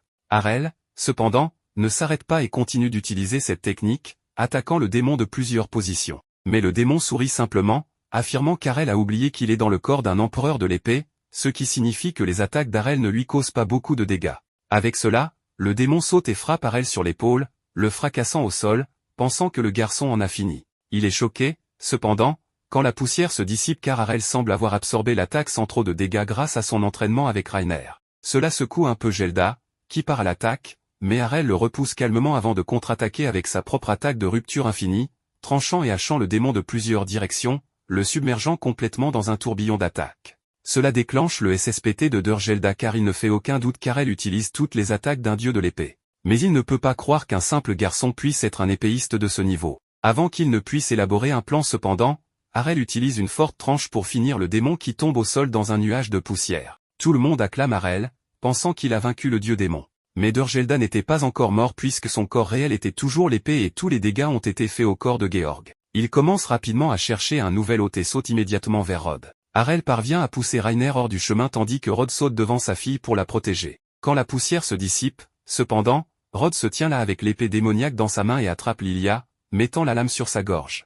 Harel se maudit de ne pas avoir réalisé qu'il devait attaquer l'épée, pas le corps de Georg pour le vaincre, mais il est trop tard maintenant. Il dit à Harel que s'il bouge d'un seul pouce, Lilia est morte. Mais Harel se déplace librement, lui disant qu'il ne peut pas tuer Lilia. Reiner ne sait pas pourquoi il provoque un démon littéral. Mais quand Gelda essaie de tuer Lilia, la main refuse de bouger. Harel affirme que Rod est beaucoup plus fort que Georg ne l'a jamais été, donc le posséder ne serait pas si facile. Rod plonge l'épée dans le sol, libérant Lilia, tandis que Gelda essaie de riposter et de prendre le contrôle. Rod, cependant, est trop pour lui et parvient à se libérer de l'emprise du démon, jetant l'épée à Harel, qui la tranche en poussière, tuant le démon une fois pour toutes. Juste après la coupe du dieu de l'épée, Rod décide d'entraîner les nouveaux venus qui rejoignent la guilde avec enthousiasme après la victoire d'Harel. Il n'y va pas du tout en douceur, et après les avoir battus, il leur dit qu'ils se reposent beaucoup trop sur leurs compétences, mais n'ont aucune défense. La plupart des nouveaux s'enfuient de peur, tandis que Dill se cache de Rod derrière un mur, disant qu'il ne savait pas que l'entraînement serait aussi rude. Lilia le trouve et le gronde pour avoir traîné là-bas, et lui rappelle qu'ils l'ont laissé rejoindre la guilde parce qu'il a dit qu'il travaillerait dur pour s'amender, mais il ne fait aucun effort. Dee lui demande de lui accorder une pause parce que Rod est carrément diabolique avec son entraînement. Lilia sourit et reconnaît que son père est définitivement devenu un entraîneur plus passionné depuis qu'il s'est remis sur pied et c'est tout grâce à Harel. Quand elle mentionne Harel, Dee lui demande où il était. Lilia lui dit maladroitement qu'Harel a en fait quitté la guilde. Son rire nerveux se transforme rapidement en pleurs alors qu'elle se demande pourquoi Harel l'a laissé derrière parce qu'ils étaient censés se marier. Elle est triste que même Rainer ne soit plus dans la guilde parce qu'elle est partie à la poursuite d'Harel tout de suite. Dans une autre scène, nous voyons Harel dans une calèche se dirigeant vers sa ville natale, et le conducteur lui dit que le champion de la coupe du dieu de l'épée n'a jamais simplement disparu juste après sa victoire comme ça. Harel lui dit qu'il ne lui restait rien à voir ou à faire là-bas, alors il n'avait aucune raison de rester. Maintenant, il veut retourner chez lui pour tester ses compétences parce qu'il pourrait être capable de battre sa mère maintenant. Le conducteur ne peut s'empêcher de rire à cela, disant que même le grand gagnant de la coupe du dieu de l'épée a peur de sa mère. Plus tard dans la journée, nous voyons Farah au jardin profitant de l'odeur des roses tandis qu'elle dit qu'elle devrait faire un bouquet pour célébrer son retour. Harel, qui se tient juste derrière elle, réalise qu'il a été repéré, même s'il essayait d'être discret. Sa mère le regarde avec un sourire et mentionne qu'elle peut dire qu'il a acquis de l'expérience parce qu'elle n'a pas détecté sa présence jusqu'à il y a quelques instants. Harel lui dit qu'il a gagné la coupe du dieu de l'épée, et Farah est fière de savoir qu'il a fait la même chose qu'elle à l'époque. Avant qu'il ne puisse dire quoi que ce soit d'autre, Farah disparaît soudainement et apparaît juste devant lui en moins d'une seconde, mettant une rose devant son visage. Harel est pris au dépourvu et réalise qu'il serait fini si cette fleur était une épée. Il reconnaît qu'elle a vu clair dans ce qu'il voulait faire et Farah le confirme, lui rappelant qu'elle est sa mère. Cependant, elle sait qu'il détruirait la maison s'il s'entraînait ici. Alors, elle l'invite à aller au terrain d'entraînement derrière la montagne. Bien sûr, Harel accepte, et une fois qu'ils atteignent les terrains d'entraînement, sa mère lui dit qu'elle est excitée de voir à quel point il est devenu fort. Elle disparaît sans avertissement, mais Harel bloque rapidement l'attaque avec son épée. Farah mentionne qu'elle espère vraiment qu'il n'a pas l'impression qu'elle ne prend pas ça au sérieux. Harel voit qu'elle a utilisé le pas divin dans une attaque directe et il n'aurait pas pu la bloquer s'il ne l'avait pas vu faire le même mouvement dans la cour. Il recule immédiatement pour prendre de la distance sachant qu'il doit passer à l'offensive s'il veut gagner. Farah bloque immédiatement ses attaques, remarquant qu'il a utilisé un mélange de la tranche d'air divine et de la tranche de l'âme jumelle, ce qui est très intéressant. Harel lui demande quelle compétence elle a utilisée pour se défendre contre ça, mais sa mère lui dit qu'elle a simplement balancé son épée. Il est un peu choqué de savoir que ce n'était pas une compétence, mais Farah clarifie qu'elle a appris à se battre sans se fier aux compétences grâce à lui. Harel reconnaît qu'elle est aussi forte qu'il le pensait et se lance immédiatement sur elle à nouveau. Entre-temps, les gens du village s'alarment quand ils remarquent le vacarme derrière la montagne, et ils supposent immédiatement que c'est à cause d'un monstre. Harel et Farah continuent à croiser le fer, même dans les airs, et il utilise le saut aérien de l'épéiste divin pour l'atteindre. Farah utilise la présence divine pour le paralyser, mais Harel lui dit que ça ne marchera plus contre lui. Il résiste à la présence divine. Alors Farah décide de sortir le grand jeu et de se battre avec son épée. Ils courent immédiatement l'un vers l'autre et utilisent rupture infinie en même temps comme leur dernier mouvement, terminant le combat en une seconde. Pendant ce temps, Rainer arrive dans le village et remarque que l'endroit semble désert. Elle suppose que tout le monde est parti à cause de ce qui a causé ce bruit affreux plus tôt, bien qu'il semble s'être arrêté maintenant. Après un moment, Rainer trouve enfin la maison d'Harel, mais elle est accueillie par une jeune fille nommée Mira, qu'elle suppose être la petite sœur d'Harel. Elle se présente et dit qu'elle est là pour voir Harel, mais la petite fille devient immédiatement sur la défensive et lui dit que son frère n'est pas intéressé par les vaches comme elle. Rainer est clairement blessé par son commentaire, mais essaie de l'empêcher de lui claquer la porte au nez. À ce moment-là, Farah et Harel reviennent de leur duel, et il est clairement surpris de voir Rainer à la porte. Mira saute rapidement dans les bras d'Harel, et Rainer confirme qu'elle est sa petite sœur. La petite fille leur demande pourquoi ils ont l'air si amochés, et Harel lui dit qu'ils ont eu un match. Farah l'informe qu'elle a perdu parce qu'Harel est très fort maintenant. Bien qu'il clarifie que tout s'est joué entre compétences contre compétences et qu'il a à peine gagné à cause de la différence de force physique. Rainer lui dit que c'est quand même incroyable parce que sa mère est en fait un dieu de l'épée. Harel lui rappelle que sa mère n'est pas au sommet de sa forme comme à l'époque de sa guilde. Donc ce n'est pas une victoire qu'il veut célébrer. Farah se plaint rapidement de son commentaire et lui dit que ce n'est pas comme si elle était une vieille dame. Cela mis à part, elle lui demande quand il va lui présenter la charmante jeune femme à la porte, faisant référence à Rainer. Tout le monde entre pour prendre le thé et Farah dit à Harel qu'elle allait lui demander comment s'est passée son aventure dans la cité des épées. Cependant, maintenant elle préférerait d'abord entendre comment lui et Rainer se sont rencontrés parce qu'elle adore les bonnes histoires d'amour. Mira se plaint rapidement, disant qu'elle ne veut pas perdre de temps à écouter ça sur cette vache. Rainer ne comprend toujours pas pourquoi la petite fille continue de l'appeler une vache, alors elle commence à se demander si elle est vraiment en surpoids. Harel décide enfin de la présenter, disant qu'ils vivent ensemble dans la ville. Cette information rend Farah excitée, bien que Mira n'aime pas du tout l'implication. Rainer devient immédiatement troublé, alors elle explique nerveusement qu'ils ont seulement vécu ensemble en tant que membres de la même guilde. Harel lui demande alors pourquoi elle est venue ici, et Rainer lui dit qu'il ne pouvait pas simplement abandonner la guilde comme ça. Il clarifie qu'il a pris soin de laisser une lettre de démission, mais elle lui dit que ce n'est pas le problème parce que normalement quelqu'un dirait au moins au revoir en partant. Harel explique qu'il a déjà vu toutes les compétences d'épée qui pouvaient être utiles, alors il a pensé qu'il était temps de passer à autre chose. Rainer soupire simplement de résignation, et Farah lui dit que c'est formidable qu'elle soit venue jusqu'ici dans ce coin perdu parce qu'elle s'inquiétait pour Harel. Rainer l'informe qu'elle vient de ce village aussi.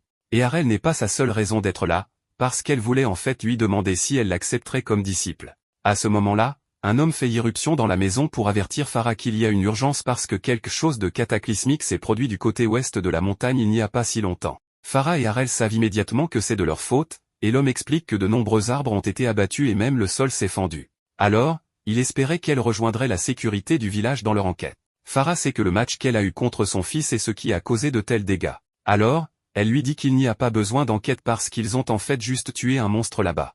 L'homme achète rapidement cette excuse et Harel est impressionné qu'elle ait réussi à s'en sortir comme ça. L'homme nommé Evans lui dit qu'il devra dire à tous les évacués de revenir dans ce cas. Il remarque immédiatement la présence de Rainer et Farah réalise qu'elle est la fille d'Evans. Evans lui demande pourquoi elle est là et Farah l'informe que Rainer veut qu'elle lui enseigne tout sur comment être une bonne épouse. Les yeux d'Evans deviennent instantanément larmoyants alors qu'il réalise que sa fille atteint déjà cet âge. Rainer panique et clarifie qu'elle n'a jamais dit ça et qu'elle a seulement demandé à être son disciple parce qu'elle veut apprendre à se battre et veut devenir une meilleure épéiste. Farah lui dit qu'elle peut lui enseigner tout sur comment être à la fois une bonne épéiste et une bonne épouse dans ce cas. Evans adore apparemment cette idée et il explique qu'à l'époque où sa femme est décédée, il était vraiment inquiet pour l'avenir de Rainer. Il a juré de bien l'élever, mais il ne pouvait lui enseigner que l'art de l'épée, alors il serait ravi si elle pouvait aussi apprendre les tâches ménagères. Farah lui demande de tout lui laisser parce qu'elle fera de Rainer une dame accomplie. Evans la remercie les larmes aux yeux puis décide de retourner à ses fonctions. Alors Rainer a l'impression qu'elle n'a même pas son mot à dire. Entre-temps, Harel décide d'aller voir son père, qui fait actuellement des recherches magiques. Il explique qu'il est au bord d'une percée et que ce sera sa technique ultime en quelque sorte. Laissant cela de côté, Léon mentionne qu'il a entendu Mira crier à tue-tête, alors il veut savoir s'il a ramené une jolie petite amie ou quelque chose comme ça. Harel clarifie qu'elle est plus belle que mignonne, et son père est surpris qu'il ait vraiment amené quelqu'un. Malgré l'excitation de son père, Harel écarte ça et lui dit qu'il a battu sa mère dans un combat à l'épée aujourd'hui. Léon le félicite et Harel lui dit qu'il veut maintenant qu'il lui enseigne la magie. Son père lui demande rapidement d'abandonner, disant que c'est impossible, mais Harel n'a pas l'air d'être prêt à abandonner si facilement. Pendant ce temps, Farah enseigne à Rainer comment couper les légumes en gros morceaux, mais il est un peu évident que la rousse n'a jamais fait une telle chose. Farah et Mira s'alarment toutes les deux quand elles voient la façon dont Rainer tient le couteau, et la petite fille essaie de l'avertir que ce n'est pas comme ça qu'elle devrait faire. Malgré les avertissements, se sentant pleinement déterminée, Rainer essaie de couper les légumes avec le couteau, mais finit par détruire toute la table avec sa force. Elle s'excuse rapidement pour le désordre et Mira pleure parce qu'elle a aussi cassé sa tasse préférée. Farah lui demande si elle n'a jamais eu l'occasion de cuisiner à la guilde, et Rainer admet qu'elle a toujours laissé quelqu'un d'autre s'en occuper. Sachant cela, Farah dit qu'elle devra lui enseigner tout sur les tâches ménagères depuis le début. Dans ce cas, cependant, Rainer aimerait juste s'en tenir à l'art de l'épée. Farah lui dit qu'elle doit affiner son esprit, son corps et sa compétence pour devenir la meilleure épéiste, et elle ne peut pas faire ça sans être diligente dans la façon dont elle gère les tâches quotidiennes. Elle admet aussi qu'elle est assez heureuse d'avoir une autre fille à la maison, mais Rainer lui demande si elle n'a pas déjà une fille qui est plus âgée qu'elle. Farah confirme cela, mais explique qu'Ar a dit qu'elle allait créer un monde plus facile à vivre pour quelqu'un sans classe comme Harel, et est ensuite simplement partie pour rendre cela vrai. Rainer reconnaît qu'il y a beaucoup de problèmes avec la discrimination contre les gens sans classe, bien qu'elle ne soit pas vraiment sûre qu'une sœur devrait s'inquiéter pour un gars qui est plus fort que la plupart des gens. Plus tard dans la journée, Harel aide son père à réparer la table que Rainer a cassée, mais après avoir terminé, il lui demande s'il ne pouvait pas simplement la réparer avec de la magie. Léon rit et explique que Farah dit qu'elle aime quand il sent la sueur de bois. Il comprend alors qu'Harel voulait simplement voir de la magie, alors il décide d'utiliser la magie pour réparer la tasse préférée de Mira. Pendant qu'il range les outils, Léon lui dit encore une fois qu'il devrait abandonner l'apprentissage de la magie parce que tout le monde n'a pas le mana nécessaire pour la lancer. C'est une capacité spéciale, comme avoir une batterie magique, donc c'est totalement inédit pour quelqu'un sans aucun mana ou compétence d'être capable de lancer des sorts. Harel lui dit que ça ne veut pas dire que c'est impossible.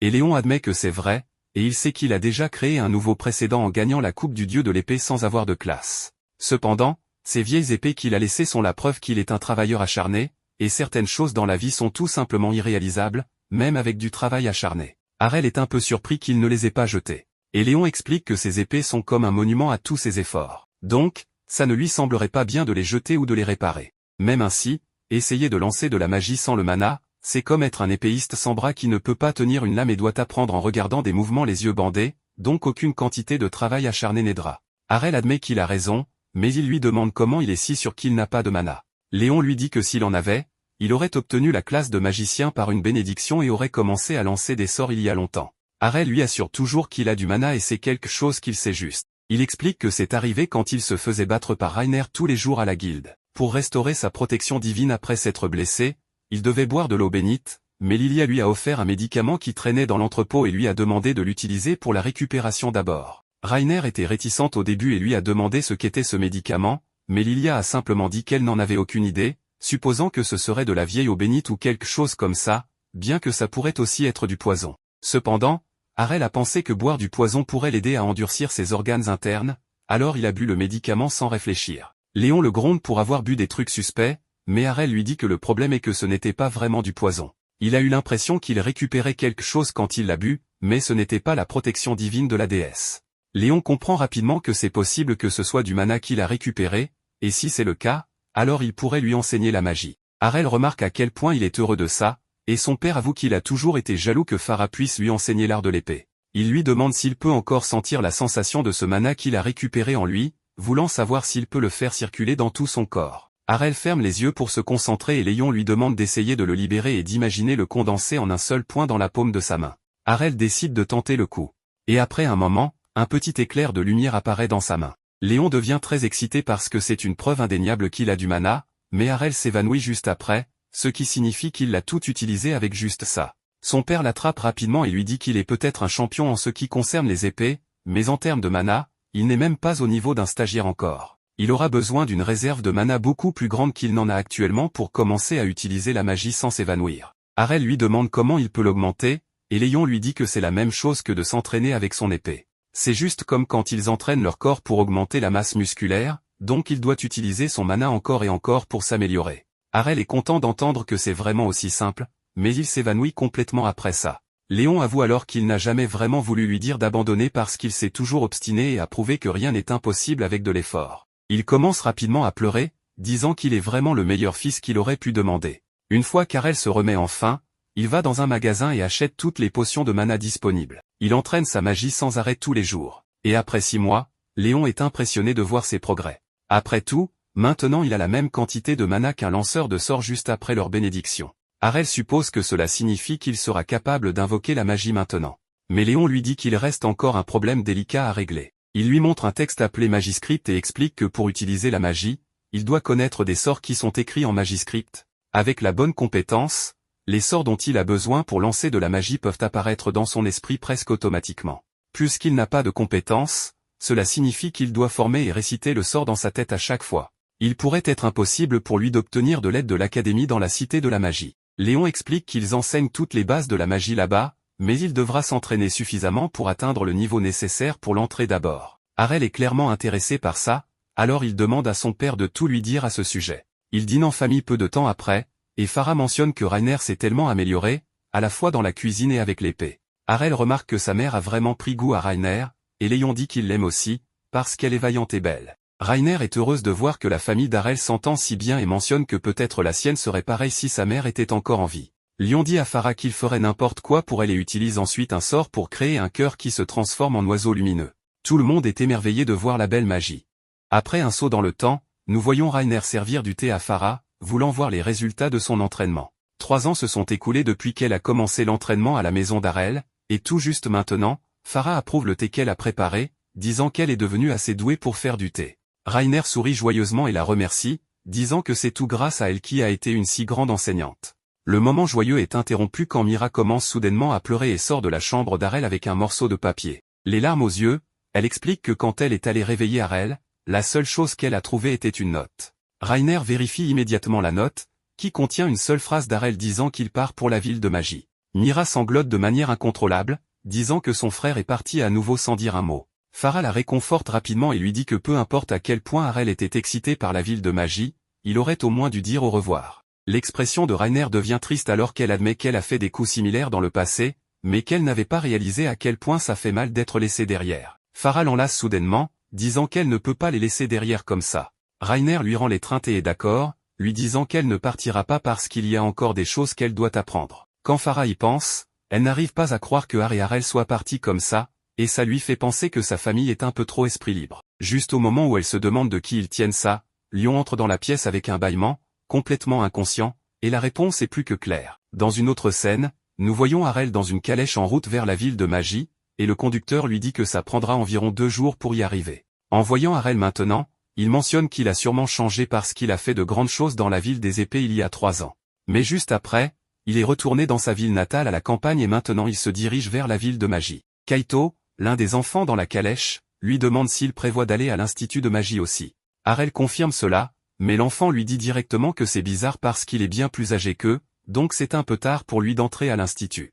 Une fille aux cheveux bleus nommée Kufa demande à Kaito d'arrêter, disant qu'Ariel a clairement échoué à l'examen d'entrée encore et encore. Harel essaie de clarifier les choses, mais le conducteur ne peut s'empêcher de rire. Kufa dit qu'ils ne peuvent pas se moquer des gens qui s'efforcent de surmonter leurs faiblesses. Kaito se met sur la défensive et lui dit que même si elle essaie de défendre Harel, elle vient de le critiquer bien plus durement que lui. Les deux commencent à se disputer à ce sujet, mais une fille aux cheveux verts nommée Colette leur demande nerveusement d'arrêter de se battre. Kaito lui dit simplement de se taire, disant qu'il ne perdrait jamais son temps à se battre avec une perdante comme Kufa. Pendant leur échange, Harel se demande s'ils sont tous des lanceurs de sorts, parce que si c'est le cas, ça signifie qu'ils ont récemment reçu leur bénédiction. Kaito décide de lui demander quel type de magie est sa spécialité, disant que la sienne est la magie rouge.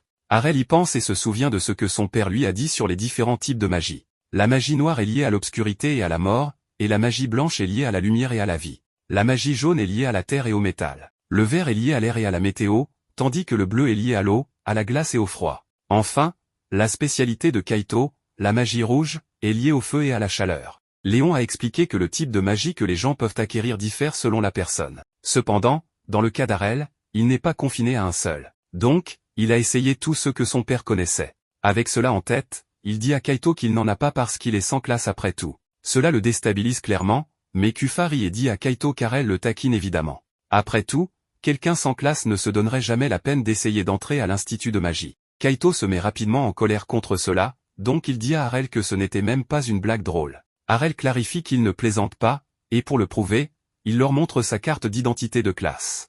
Les enfants sont choqués de voir que c'est vraiment vrai, et Colette mentionne même que c'est la première fois qu'elle voit une carte d'identité sans classe. Kaito parle maintenant sur un ton moqueur, demandant à Harel s'il va sérieusement apprendre la magie en tant que sans classe. Il lui dit qu'il doit être fou pour faire quelque chose comme ça, mais Harel mentionne juste que cette situation lui semble assez familière. Juste alors, la calèche s'arrête brusquement au son d'un grognement fort venant des bois. Harel dit calmement que ça ressemblait à un roi troll mâle et qu'il a dû leur rugir depuis quelque part dans la forêt. Kaito s'alarme rapidement, disant que ces choses sont super fortes, donc ils doivent partir de là le plus vite possible. Cependant, le conducteur les informe que ses chevaux se sont évanouis, donc ils ne peuvent pas bouger de là où ils sont. Colette commence immédiatement à paniquer, disant qu'ils vont mourir, mais Kufa essaie de la calmer et lui rappelle qu'un troll n'est qu'un troll, donc ils peuvent sûrement faire quelque chose à ce sujet. Kaito est d'accord, disant que les trolls sont énormes et qu'ils se déplacent lentement donc ils peuvent le frapper avec leurs attaques. Kufa dit qu'ils pourraient peut-être l'abattre s'ils travaillent ensemble. Donc, ils décident d'agir en équipe pour utiliser toute leur puissance pour battre le roi troll. Après quelques secondes, un troll géant apparaît devant eux, et Colette panique instantanément. Kaito la rassure, disant qu'ils peuvent le prendre malgré sa taille. Cependant, alors que le troll s'approche d'eux, le vrai roi troll l'écarte facilement d'un coup, et les enfants paniquent quand ils voient à quel point il est vraiment gigantesque. Les filles tremblent de peur, disant qu'elles ne peuvent pas le faire, et Kaito admet qu'ils ne font pas le poids contre cette chose. Malgré cela, il rassemble le courage d'affronter le roi troll, disant qu'il n'y a pas moyen qu'il perde sans même essayer. Il essaie de causer des dommages en utilisant tout son mana pour lancer une boule de feu puissante. Malheureusement, cela ne cause aucun dommage au roi troll, et ça le met juste en colère. Kaito panique maintenant qu'il est à court de mana, mais alors qu'il pleure, le roi troll disparaît soudainement devant ses yeux avec une explosion puissante. Cela les laisse hautement confus parce que le troll s'est soudainement transformé en cendre sans rien faire. Juste alors, Harel admet qu'il aurait dû se retenir un peu parce que c'était définitivement un excès. Kaito réalise qu'il est celui qui a lancé ce sortilège tout à l'heure, et Colette mentionne que l'explosion est de la magie rouge de niveau suprême, et c'est le genre de magie qu'un mage utilise. Pendant qu'ils essaient de digérer toute la situation, Harel décide d'utiliser de la magie sur les chevaux, les aidant à se remettre rapidement. Le conducteur le remercie, disant qu'il lui a sauvé la peau une fois de plus, mais Harel lui dit qu'il aimerait voir ce qu'il peut faire la prochaine fois. Kaito s'approche rapidement d'Harel pour s'excuser de sa rudesse, disant qu'il n'avait aucune idée qu'il était un grand maître. Harel clarifie qu'il n'est pas un maître, mais Kaito insiste, disant qu'il veut apprendre de lui pour devenir un sorcier incroyable comme lui. Harel lui montre à nouveau sa carte d'identité sans classe, mais aucun des enfants ne le croit maintenant, et Kufa affirme même que son document doit être faux. Colette suppose qu'il a une raison de cacher qui il est vraiment, et ça fait penser à Kaito qu'il est encore plus cool qu'il ne le pensait. Harel essaie de clarifier qu'il est vraiment sans classe, mais c'est clairement inutile. Donc, le conducteur retient juste son rire et leur dit qu'ils partent pour la ville de magie. Après 2 jours, Kaito dit excité à Harel qu'au milieu du lac se trouve Arsbel, la ville de magie. Une fois dans la ville, Kaito court autour d'Harel et lui dit qu'il a entendu qu'il maintienne le pont avec de la magie, ce qui convient vraiment à la ville de magie. Kufa et Colette sont terrifiés de voir le Kaito habituellement arrogant agir maintenant comme un chiot apprivoisé. C'est un choc sérieux à voir, peu importe à quel point Harel et sa magie sont impressionnants. Les filles supposent qu'il a lancé un sort sur Kaito pour le faire agir comme ça, donc elles décident de reculer et de les observer pour confirmer. Harel sait déjà qu'il y a un malentendu problématique en cours, mais il n'y a rien qu'il puisse faire à ce sujet maintenant.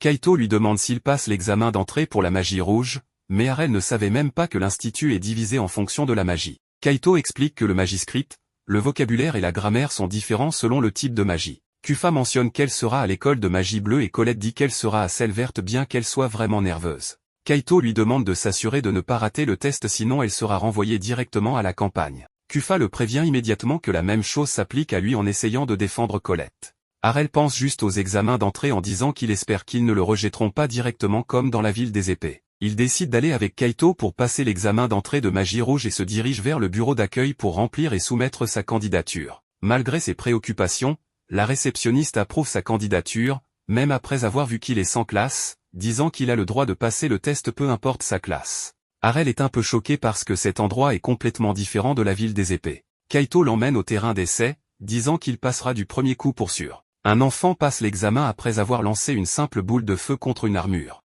Mais même s'il est vraiment heureux à ce sujet, un enfant blond rit de lui, disant que tout le monde fait cette boule de feu basique, ce qui est au-delà pathétique. Le superviseur est surpris de voir que cet enfant blond est déjà un mage de classe avancée à son âge. Harel demande si c'est impressionnant et Kaito lui dit que seul un vrai prodige peut être béni avec une classe avancée dès le départ, ce qui signifie qu'il peut naviguer directement vers le cours élite. Malgré à quel point cela semble incroyable, Harel se souvient juste de son père et pense que même des gens comme ça peuvent finir comme de petits vieux à la campagne. L'enfant blond demande à l'instructeur s'il peut détruire la cible avec ses flammes, et après avoir obtenu la permission, il lance un sort d'éruption puissant.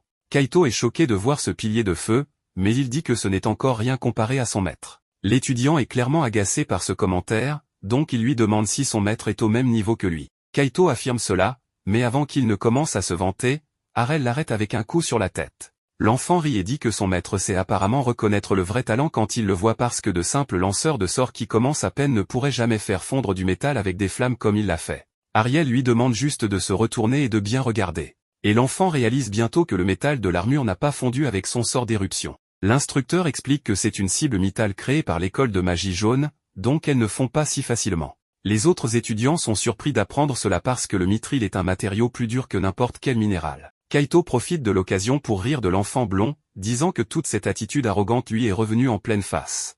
Juste au moment où il va se vanter à nouveau de son maître, Harel le frappe à nouveau et lui demande de le laisser en dehors de ça. Une fois que c'est son tour, l'enfant clarifie qu'il s'attend à quelque chose d'impressionnant. Après avoir entendu tout ce vantardise sur ses compétences, Harel lui rappelle qu'il n'a rien dit. Et après avoir frappé la tête de Kaito à nouveau, il avance pour utiliser sa magie. C'est la première fois qu'il lance de la magie sur du melt metal. Et comme il pourrait ne pas avoir cette chance à nouveau, il décide de donner tout ce qu'il a. Harel utilise éruption pour frapper la tête de la cible, mais l'attaque semble si petite que ça laisse tout le monde confus. L'enfant blond rit rapidement, disant qu'il n'a fait qu'une petite colonne de feu maigre qui a duré 1 seconde, ce qui est encore plus pathétique. Il suppose que c'est tout ce qu'il y a à voir, mais Kaito sait que son maître ne se planterait jamais. Juste au moment où il dit cela, l'armure de mithril fond complètement en 1 seconde, et tout le monde est choqué de le voir. L'enfant blond suppose immédiatement qu'il a triché parce que l'éruption ne peut pas faire fondre du melt metal. Harel est d'accord et clarifie qu'il n'a pas utilisé une compétence d'éruption appropriée, mais une technique qu'il a affinée lui-même en comprimant la portée et le temps d'allumage de la flamme. L'enfant n'arrive pas à croire qu'il a créé sa propre magie, mais Kaito est juste fier de son maître, disant qu'il se prouvera digne en tant que son élève.